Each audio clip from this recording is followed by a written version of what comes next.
요한복음 26번째 강해입니다. 제목은 아는 것이 믿는 것이 되게 하소서. 아는 것이 믿는 것이 되게 하소서입니다. 1910년 한일 합병이 있었죠. 한일 합병. 일본이 강제적으로 우리나라를 합병한 사건입니다. 그래서 소위 경술련이 일어났다고 해서 경술국치라고도 하죠. 그때 이후 36년 동안 우리나라는 식민지로서, 일본의 식민지로서 많은 고난을 겪었습니다. 그런데 그 와중에 또 어떤 사람들이 있었죠? 친일파들이 있었죠. 일본 편에 붙어서 오히려 우리나라 사람들이 핍박했던, 일본의 가치를 따르고 일본의 왕을 따라갔던 친일파들이 있었습니다. 그들은 일본 통치에 순응할 뿐만 아니라 아주 적극적으로 반응하여서 일본 사람들이 좋아할 만한 그런 행동을 내놓았죠. 1945년에 해방, 광복이 있었고 그 이후에 바로 이 친일파에 대한 처벌들이 일어났습니다. 그때 이 친일파들이 했던 아주 유명한 말이 있어요. 몰랐다. 우리나라가 독립할 줄 몰랐다. 광복이 올 줄 몰랐다. 알았으면 내가 친일을 했겠느냐. 이렇게 이야기를 했었죠. 반면에 그 36년 동안 온갖 고초를 겪었던 독립운동가들이 있었습니다. 그들은 일본의 통치를 거부했죠. 일본의 왕에게 절하는 것도 거부했고 이 일본으로부터 독립하기 위해서 기꺼이 자기 한 몸을 희생을 했습니다. 왜 이토록 그들이 자기를 희생하기까지, 자기 목숨을 버리기까지, 자기 가족들을 헌신하기까지 독립운동을 했을까요? 새로운 독립국가에 대한 소망과 믿음이 있었기 때문이죠. 일본 치하로부터 벗어나서 새로운 국가, 한국이라는 새로운 나라를 설립할 그런 소망과 그런 믿음을 붙들고 있었기 때문에 독립운동을 한 겁니다. 이 소망, 이 믿음이 똑같이 36년을 살았으나 누군가는 친일파로, 누군가는 독립운동가로 살아가게 만들었다는 겁니다. 친일파는 지금 여기 바로 자기 눈앞에 있는 영달, 명예와 성공을 위하여 살아갔던 것이고, 반면 독립운동가는 어떻습니까? 보이진 않지만 자기들이 소망하고 믿었던 새로운 독립국가를 위하여 살아갔던 것이에요. 무엇을 믿느냐, 무엇을 보느냐에 따라서 우리의 인생이 바뀐다는 이야기입니다. 만약 우리가 이 역사를 알고 다시 그 일제 치하로 돌아간다면 여러분 어떨까요? 이 모든 역사, 친일의 역사, 독립운동의 역사를 내 머릿속에 입력을 하고 100년 뒤로 돌아가서 우리가 일제 치하에 산다면 여러분 어떤 일이 벌어질까요? 우리는 독립운동가로 살까요? 아니면 친일파로 살까요?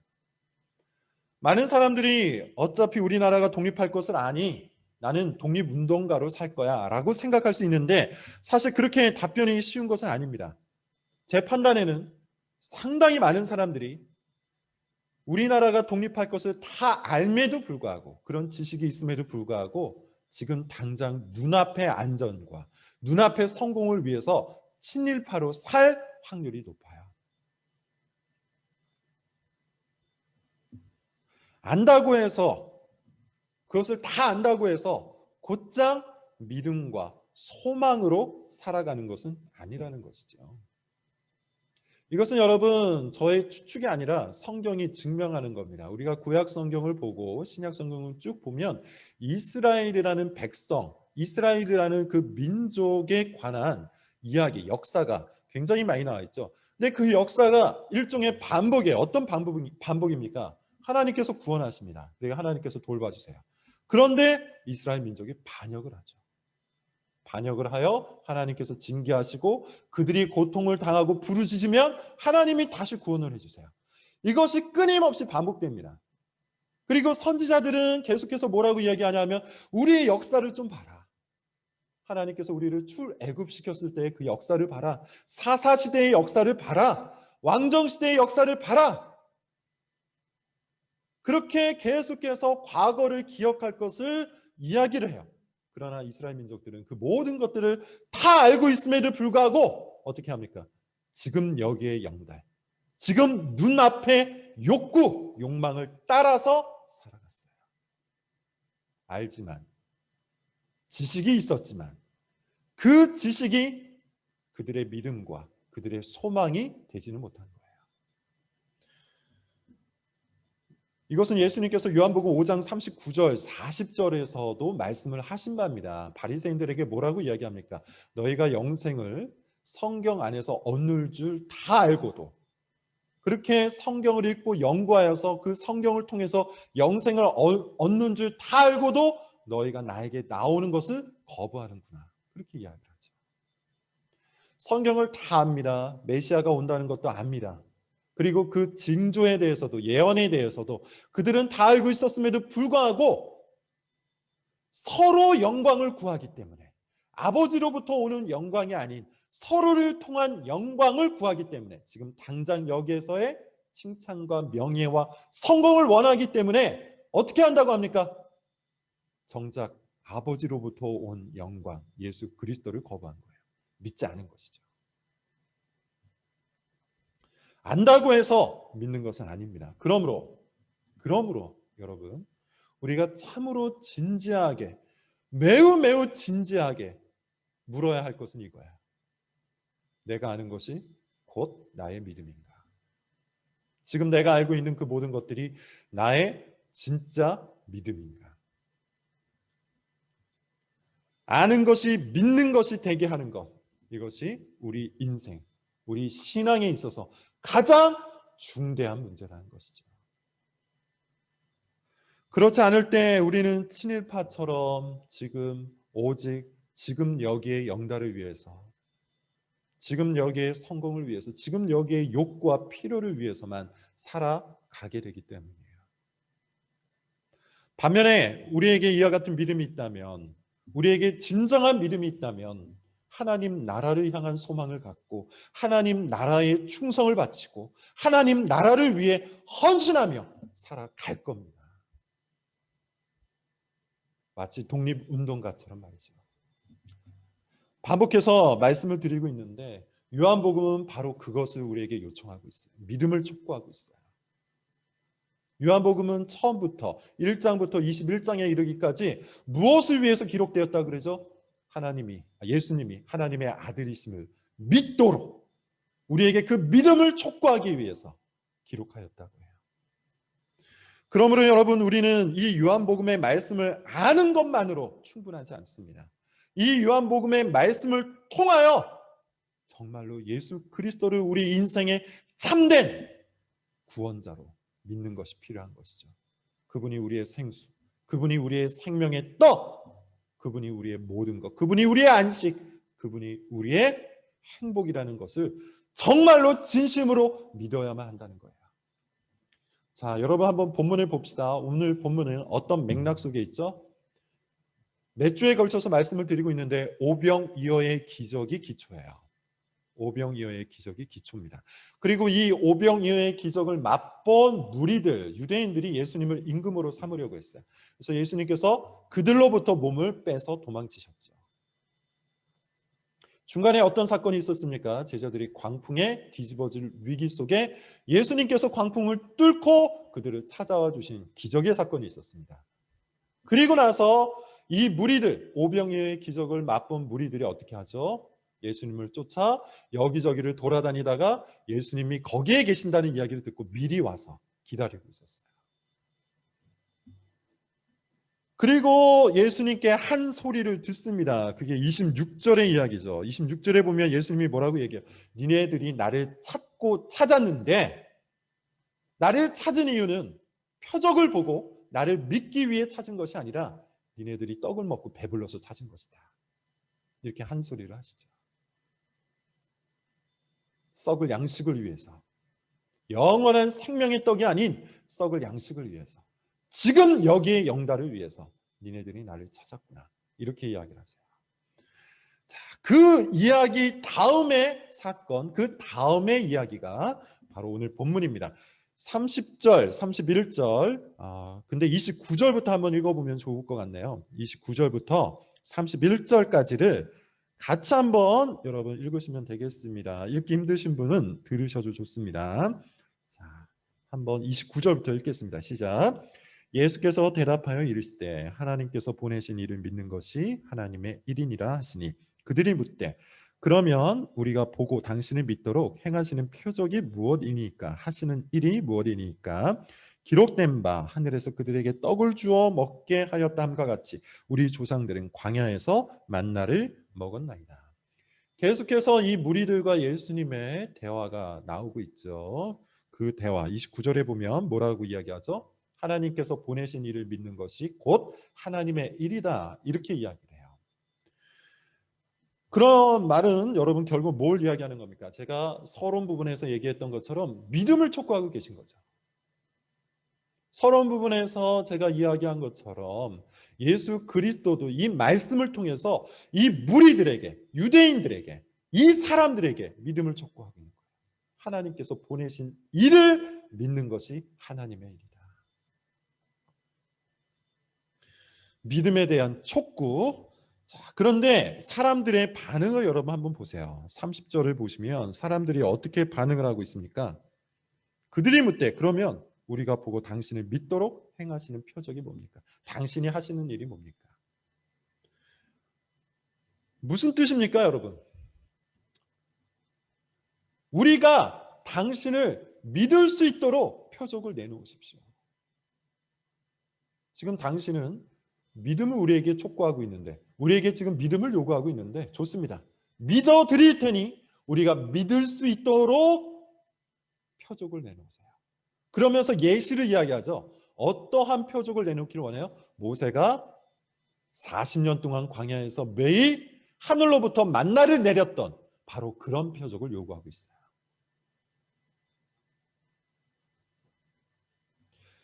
어떤 의미에서는 이게 굉장히 답답한 노릇이죠. 왜 그렇습니까? 방금 예수님께서 오병이어 기적을 일으켰잖아요. 표적을 보여주셨잖아요. 그럼에도 불구하고 이 사람들은 이 표적이 아닌 또 모세와 같은 표적을 요구하고 있는 거예요. 믿을 수 있도록 우리를 설득해봐라. 모세는 우리에게 떡을 줬다. 무려 40년 동안 떡을 줬다. 당신도 우리에게 그렇게 해봐라. 그러면 우리가 당신을 믿어주마. 여러분, 그런데 우리가 조금만 객관적으로 제3자의 시선으로 이 사건들을 한번 바라보죠. 사실 이 사건들만 놓고 생각을 해보면 예수님을 믿을만 하지 않습니까? 오병이어 사건 전에 어떤 일들이 있었죠? 38년이나 되었던 환자를 고치셨어요. 가나의 혼인잔치에서 엄청난 기적을 일으켰어요. 38년 된 환자만이 아니라 예수님께 찾아오는 모든 병자들을 예수님이 고쳐주셨어요. 그리고 오병이어 기적이 일어났습니다. 이런 기적들을 바라보면 사실 예수님이 누구실까? 그가 도대체 누구이길래 이렇게 엄청난 기적을 일으키실까? 우리가 고민할 수 있고 예수 그리스도를 향해서 나아갈 수 있었겠죠. 그런데 놀랍게도 이 모든 기적들을 다 봐놓고도 이 놀랍고 놀라운 표적들을 자기들의 두 눈으로 다 목격하고도 체험하고도 그들은 예수님께 또 다른 표적을 요청하고 있어요. 더 내놓으라. 나를 설득시킬 만한, 내가 당신을 믿을 수 있을 만한 그런 표적을 더 내놓으라. 이렇게 요구를 하고 있다는 겁니다. 도대체 왜 그러는 걸까요? 왜 그들은 계속해서 자신들이 이미 봤던 표적이 아닌 더 많은 표적을 요구하는 걸까요? 이유는 딱 한 가지입니다. 자기들이 원하는, 자신들의 필요에 맞는 표적을 내놓기를 원하는 거예요. 예수님은 생명의 떡을 이야기하는데 그들은 육신의 떡을 모세와 같이 40년 동안 계속해서 그들에게 공급해 주기를 원하는 겁니다. 여러분, 믿음이 뭘까요? 예수님께서는 계속해서 믿음을 촉구하고 있는데 이 유대인들은 전혀 엉뚱한 이야기를 하고 있단 말이죠. 도대체 믿음이라는 것이 뭐길래 그들은 예수님을 믿기보다는 계속해서 엉뚱한 이야기를 하는 걸까요? 믿음은 두 가지로 설명할 수 있는데 좀 간단히 말씀을 드리면 첫 번째는 받아들이는 것이죠. 그래서 믿음을 비유키를 보통 그릇이다. 하나님께서 은혜를 베푸시면 그 은혜를 받는 그릇이다. 또 통로다라는 그런 이야기를 하죠. 은혜가 우리 가운데 임하는 통로다. 종교개혁가 루터 같은 경우는 믿음을 뭐라고 표현했냐면 빈손이다 그렇게 이야기해요. 텅 빈 손으로 그리스도의 은혜를 붙드는 것. 그런 의미에서 여러분 믿음이라는 것은 기본적으로 수동적인 면이 있죠. 그리고 받아들이는 것, 수용성이 있습니다. 조금 다른 이야기로 하자면 하나님의 권위 아래로 들어가는 거예요. 믿음은 받아들이는 것일 뿐만 아니라 믿음은 반응하는 것이기도 해요. 왜냐하면 믿음이라는 것을 다른 용어로 바꿔보면 신뢰하는 것이고 의지하는 것이고 의존하는 것이죠. 그러므로 믿음의 대상이 되시는 하나님, 예수님께 반응을 하는 거예요. 의지하고 의존하고 그분을 따라가는 것이죠. 그런 의미에서 믿음이라는 것은 또한 능동적인 면이 있고 적극적인 면이 있어요. 수동적이면서 적극적인 면이 있다는 거예요. 받아들이고 반응하는 것이기 때문입니다. 예수님을 믿는다는 것을 정리를 해보자면 우리가 빈손이요. 예수님께서는 그 빈손 가운데 임하시는 생명이라는 것. 그리고 우리가 따르는 자요. 예수님께서는 권위자가 되신다는 것. 이것을 우리가 받아들이는 것이죠. 그런데 당시의 믿음도 그렇고요. 당시 유대인들의 믿음도 그렇고 오늘날의 믿음도 그러한데 이와 같은 믿음의 내용들이 믿음이라는 것의 그 색깔이 상당히 변색이 되었어요. 변질되었어요.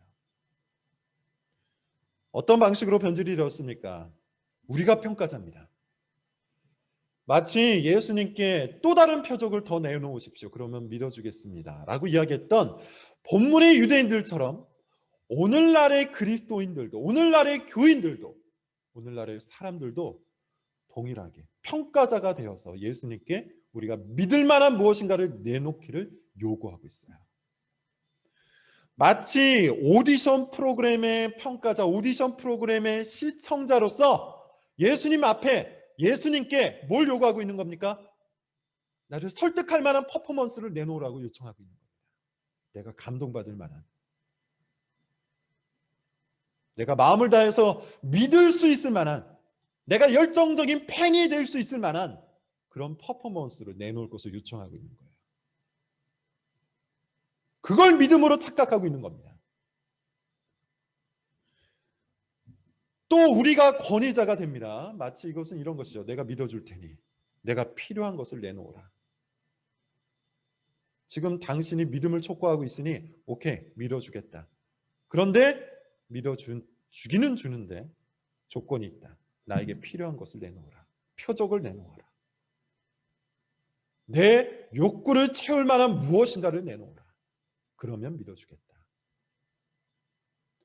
앞서 믿음이라는 것은 뭐라고 얘기했습니까? 받아들이는 것이라고 했죠. 예수님이 권위자가 되시고 내가 그 아래에서 예수 그리스도의 모든 것을 받는 거예요. 믿음이라는 것은 또한 반응하는 것이라고 그랬죠. 내가 주권자가 되는 것이 아니라 주권자이신 예수 그리스도께 내가 오롯이 반응하는 거예요. 그런데 오늘날 사람들이 말하는, 사람들이 인식하고 있는, 사람들이 생각하는 믿음은 완전히 반대예요. 내가 평가자요, 내가 권위자가 되는 겁니다. 그래서 여러분 오늘날 기독교 신앙에는 두 가지 모습이 지금 끼어 들어와 있어요. 예수님을 믿는다는 사람들이 굉장히 이기적인 신앙을 갖고 삽니다. 이기적인 신앙 무슨 뜻일까? 관심이 없어요. 남한테 관심이 없습니다. 오로지 자기 자신, 오로지 자기의 필요, 오로지 자기의 욕구, 여기에만 관심이 있어요. 심지어 예수님께도 관심이 없어요. 자기 삶의 무게가 너무나도 크다고 여기기 때문에 자기 삶만 들여다보느라, 자기의 삶에 관한 것들만 들여다보느라 예수님께 관심을 두지 않아요.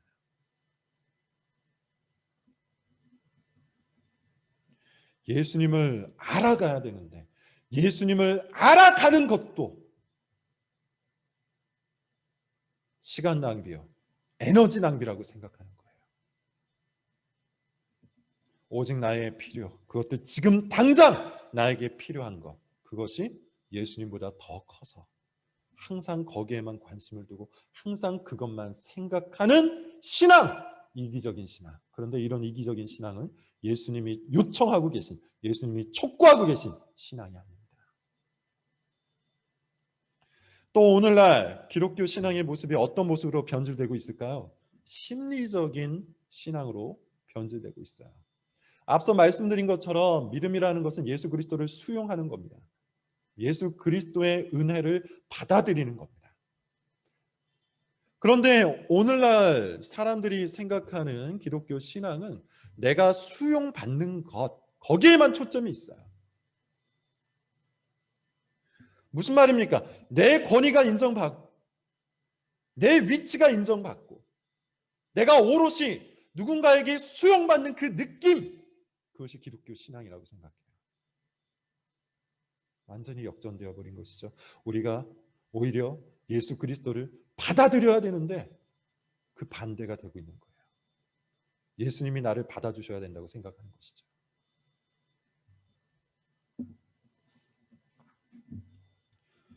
그러나 여러분, 우리가 우리 자신에게 묶여있는 한 우리는 진정한 믿음을 얻을 수가 없습니다.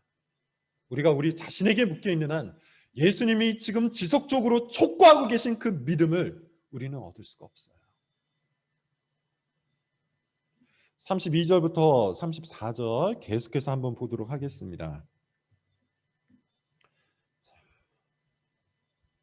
같이 읽으실 수 있는 분들은 같이 읽고요. 그냥 들어야만 하는 분들은 들으시기를 바랍니다. 32절 시작. 예수께서 이르시되 내가 진실로 진실로 너희에게 이르노니 모세가 너에게 하늘로부터 떡을 준 것이 아니라 내 아버지께서 너희에게 하늘로부터 참 떡을 주시나니 하나님의 떡은 하늘에서 내려 세상에 생명을 주는 것이니라. 그들이 이르되 주여 이 떡을 항상 우리에게 주소서. 계속해서 사람들과 예수님의 대화가 나오고 있는데 동문서답이에요. 예수님은 계속 뭘 말씀하고 계시죠? 생명의 떡을 이야기하세요. 하늘로부터 내려오는 생명의 떡을 이야기하는데 사람들은 계속해서 뭘 이야기하는 겁니까? 육신의 떡을 이야기하고 있어요. 서로 다른 곳을 보고 서로 다른 가치를 보고 서로 다른 곳에 소속되어 대화를 나누고 있기 때문에 마치 친일파와 독립운동가의 대화와 같은 거예요. 서로의 믿음이 달라요. 서로의 관점이 달라요. 서로의 비전과 소망이 달라요. 예수님께서 뭐라고 말씀하십니까? 모세의 떡도 하나님이 주신 것이고 그것은 생명의 떡을 위한 예표다. 이렇게 이야기를 하시죠. 그런데 사람들은 뭐라고 얘기하냐면 그 떡을 항상 나에게 주소서라고 해요. 그 떡을 항상 우리에게 주소서라고 해요. 여기서 주목할 단어는 항상이에요. 그들이 항상이라는 단어를 쓴 이유는 모세가 광야 40년, 그 40년 동안 매일 만나를 주었기 때문에 예수님도 그와 같이 우리가 사는 평생 동안 우리의 육신에 필요한 떡, 우리의 육신에 필요한 이 모든 욕구들을 채워줄 것을 요청하고 있는 겁니다. 예수님은 생명의 떡을 이야기하고 있는데 사람들은 지금 여기에서 자기에게 필요한 그 욕구를 채울 수 있을 만한 세속적인 무엇인가를 요청하고 있는 거예요. 그들의 시선이 도무지 하늘로 올라가고 있는 것이 아니죠. 그들의 시선이 도무지 예수 그리스도를 바라보지 못하고 있는 거예요.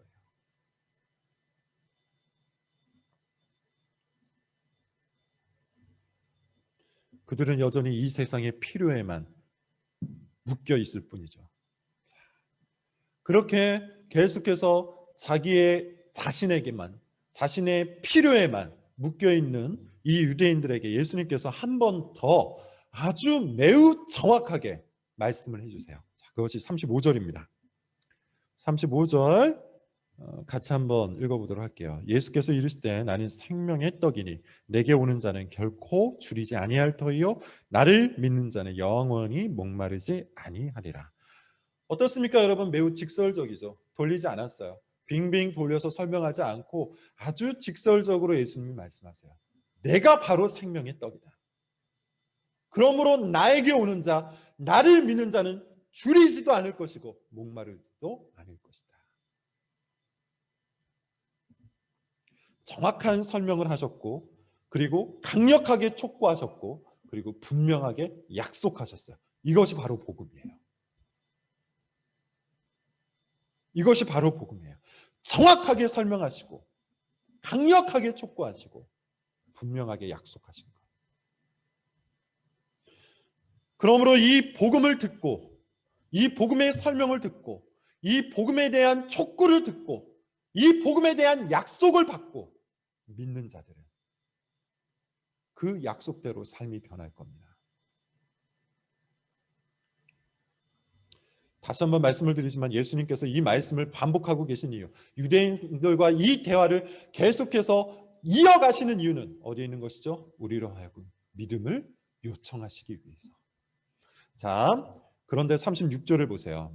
예수님께서는 이 사람들의 상태를 이렇게 말씀하시는데 36절 제가 한번 읽어볼게요. 그러나 내가 너에게 이르기를 너희는 나를 보고도 믿지 아니하는도다. 믿지 않았답니다. 안타깝게도 그들은 예수님께서 일으키신 표적을 보고도 믿지 않았고 예수님의 아주 직설적인 설명을 듣고도 믿지 않았어요. 왜 믿지 않은 겁니까? 도대체 왜 그들은 예수님의 표적을 보고도 예수님의 설명을 듣고도 다시 이야기해서 다 알고도 믿지 않은 겁니까? 이것이 오늘 설교의 핵심입니다. 그들이 믿지 않는 이유가 곧 우리가 믿지 않는 이유이기 때문이에요. 한마디로 이야기하면 이겁니다. 그들의 시선이, 그들의 삶이, 그들의 마음이 예수님 안으로 옮겨지지 않았기 때문이에요. 예수님께로 이동하지 않았기 때문이에요. 예수님께로 가지 않았기 때문입니다. 믿음이라는 것은 본문의 표현을 따라 설명을 드리면 이동하는 겁니다. 우리의 마음이 예수님께로 이동하는 겁니다. 우리의 생각이 예수님께로 이동하는 겁니다. 우리의 삶이 예수님께로 옮겨가는 겁니다. 그것이 믿음이에요. 예수님을 우리에게로 이동시키는 것, 그것은 믿음이 아니에요. 사람들은 예수님을 자기들의 임금으로 삼으려고 했죠. 이것이 바로 예수님을 자기네들로, 자기네들 삶의 방향으로 이동시키려고 하는 거예요. 예수님께 귀를 기울이고 예수님께서 가시는 길을 우리가 쫓아가야 되는데 그것이 믿음에 합당한 모습인데 이 유대인들은 그 반대로 한 겁니다. 그들은 예수님께 관심이 없었어요. 예수님께서 일으키신 표적을 보고 예수님이 누구인지 궁금해하고 예수님의 말씀을 듣고 예수님이 가시는 길을 쫓아가야 되는데 이 유대인들은 예수님께는 관심이 없었어요. 그들이 관심이 있었던 건 뭡니까? 그들의 관심은 어디에만 있었습니까? 떡이에요. 육신의 떡이에요. 그들의 필요에만 있었던 거예요. 그래서 그들의 눈과 그들의 생각 속에는 예수님이 아니라 그 육신의 떡, 그것만 있었던 겁니다.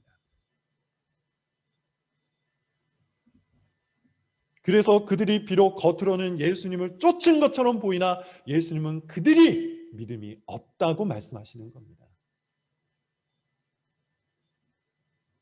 그들은 그들의 생각을 예수님께로 이동하지 않았어요. 그들은 그들의 감정을 예수님께로 옮기지 않았어요.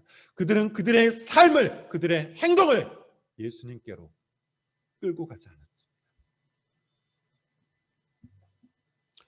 예수님 생각을 하지 않았다는 겁니다. 그들에게는 예수님이 관심의 대상이 아니었어요.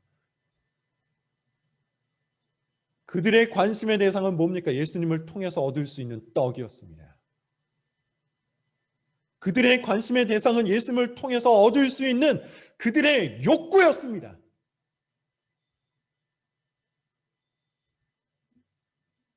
돈이 그들의 관심이었고 집이 그들의 관심이었고 직장에서의 성공이 자기가 원하는 관계가 그들의 관심이었던 겁니다. 그들은 예수님께로 자기를 들고 가기보다는 예수님을 자기들의 삶으로 끌어들이려고 했던 거예요. 우리의 왕이 되어서 우리에게 필요한 것을 내놓으소서. 그러면 믿어 주겠나이다. 그러나 예수님은 우리를 초청하시는 분이죠. 예수님께로 우리가 올 것을 요청하시는 분이에요. 자, 37절을 보세요. 제가 읽어보겠습니다. 37절. 아버지께서 내게 주시는 자는 다 내게로 올 것이요 내게 오는 자는 내가 결코 내쫓지 아니하리라. 내게로 올 것이라. 내게로 오라. 그러면 쫓아내지 않을 것이다. 예수님께서 우리에게 요청하시는 것은 바로 이겁니다. 우리의 모든 것을 들고 예수님께로 이동하는 겁니다. 우리의 생각과 우리의 감정과 우리의 행동과 우리의 마음과 우리의 삶을 전부를 들고 예수님께로 옮겨가는 겁니다. 예수님 안으로 이사를 가는 겁니다. 그것이 예수님이 요청하시는 믿음이에요. 38절부터 40절도 여러분 한번 보십시오. 읽지는 않겠습니다. 예수님은 자신이 이 땅에 오신 목적을 이렇게 얘기해요. 보내신 이의 뜻을 행하기 위해서 왔다. 그런데 그 보내신 이의 뜻이 뭡니까? 아버지께서 내게 주신 모든 자들을 마지막 날에 살리는 것이에요. 그리고 40절이 중요합니다. 이렇게 얘기하죠. 내 아버지의 뜻은 아들을 보고 믿는 자마다 영생을 얻는 이것이 마지막 날에 내가 이를 다시 살리리라. 뭐라고 이야기하고 있습니까? 믿음을 요청하고 있잖아요. 아들을 보고 믿는 자마다 영생을 얻는 이것이니. 중요한 것은 뭘까요, 여러분? 37절과 40절을 근거로 살펴보면 예수님을 믿는다는 것은 예수님께로 가는 것이라는 걸 알 수 있어요. 나를 믿는 자는. 그리고 동시에 또 예수님이 37절에 뭐라고 말씀하시죠? 내게로 오는 자는. 즉 예수님을 믿는다는 것은 예수님께로 이동하는 거예요. 예수님께로 가는 거예요. 예수님께로 옮겨가는 거예요. 자, 그렇다면 예수님께로 간다는 것은 구체적으로 뭘 말하는 걸까요? 우리는 어떻게 해서 예수님께로 가야 하는 걸까요? 제가 이미 앞서 몇 번 설명을 드렸습니다. 첫 번째, 우리의 생각을 옮기는 것이죠. 생각을 옮긴다. 무슨 뜻입니까? 예수님께 관심을 두는 거예요. 질문을 한번 해보죠. 여러분들은 얼마나 예수님께 관심을 두고 삽니까? 여러분은 얼마나 예수님 생각을 합니까? 여러분은 얼마나 예수님을 알기 위해 노력합니까? 여러분의 생각과 관심과 탐구가 예수님께 있습니까? 아니면 육신의 떡에 있습니까? 자신의 필요, 그리고 그 필요가 채워지지 않은 자신의 불행, 여기에만 여러분의 관심과 생각이 있다면 우리는 온전한 믿음을 갖추고 있는 게 아니에요. 예수님이 누구신지, 그리고 그것이 나와 무슨 상관이 있는지 우리는 계속해서 우리의 생각을 예수님께로 들고 가야 돼요. 옮겨가야 돼요. 예수님 생각을 해야 돼요. 예수님께 무한한 관심을 두고 살아야 돼요. 그게 예수님께로 가는 겁니다. 이것은 마치 짝사랑하는 것과 같죠, 여러분. 짝사랑을 하거나 사랑을 해보신 분들은 다 아실 겁니다. 가장 크게 어떤 변화가 있죠? 그 대상이 우리의 머릿속에 가득 차오르죠. 항상 그 사람을 생각을 해요. 하루 종일 그 사람을 생각을 한다는 겁니다. 늘 생각이 그 사람에게 가 있어요. 그 사람이 나의 관심의 대상이기 때문이에요. 그 사람이 내 사랑의 대상이 되기 때문이에요. 마치 그와 같습니다. 여러분, 우리가 정말로 예수님을 믿는다는 것은 우리의 생각을 예수님께로 옮겨가는 거예요. 두 번째는 예수님의 말씀을 듣는 거겠죠. 예수님의 말씀을 듣는 것, 예수님께 관심을 두고 예수님께 우리의 생각을 옮겨가는 사람은 당연히 예수님이 뭐라고 말씀하시는지 들을 수밖에 없어요. 방금 짝사랑의 예를 든 것처럼 우리가 짝사랑을 하고 우리가 누군가를 좋아하게 되면 그 사람에 대한 생각을 할 뿐만 아니라 그 사람에 대한 이야기에 귀를 기울일 수밖에 없죠. 자동적으로 귀를 기울이게 돼요. 그러므로 여기에서 다시 한번 여러분들에게 질문을 던져봅니다. 여러분들이 예수님의 말씀을 얼마나 자주 듣습니까? 유튜브를 듣고 보는 것처럼, 음악을 듣고 보는 것처럼 여러분들이 관심 있어 하는 강의를 듣고 보는 것처럼 예수님의 말씀을 듣고 봅니까? 믿음이라는 것은 우리의 생각과 우리의 기와 우리의 마음과 우리의 삶을 다 들고 예수님께로 가는 거예요. 우리가 진정으로 예수님께 관심을 두고 사는 거예요. 그게 믿음이에요. 육신의 떡이 아니라 예수님을 통해서 얻을 수 있는 우리의 필요와 우리의 욕구가 아니라 예수님 자신에게 관심을 두고 예수님 생각을 하고 예수님의 말씀을 듣는 거예요. 여러분, 우리가 왜 불행한지 아십니까? 우리가 왜 불안한지 아십니까? 우리가 우리 불안과 불행에 너무나도 많은 관심을 두고 살기 때문이에요. 무슨 말일까요?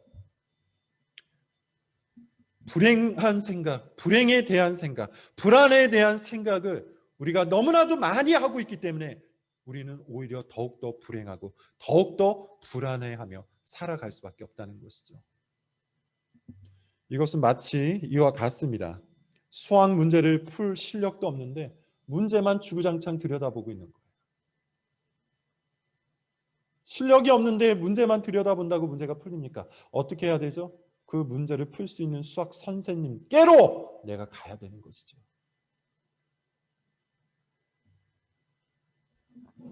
불행을 묵상하고 불안에 대해서 끊임없이 생각한다고 해서 불행이 사라지거나 불안이 없어지는 게 아니에요. 예수님께서는 우리에게 이와 같이 약속을 하십니다. 나에게로 오는 자 쉼을 얻을 것이다. 나에게로 오는 자 행복을 얻을 것이다. 나에게로 오는 자 줄이지도 않을 것이고 목마르지도 않을 것이다.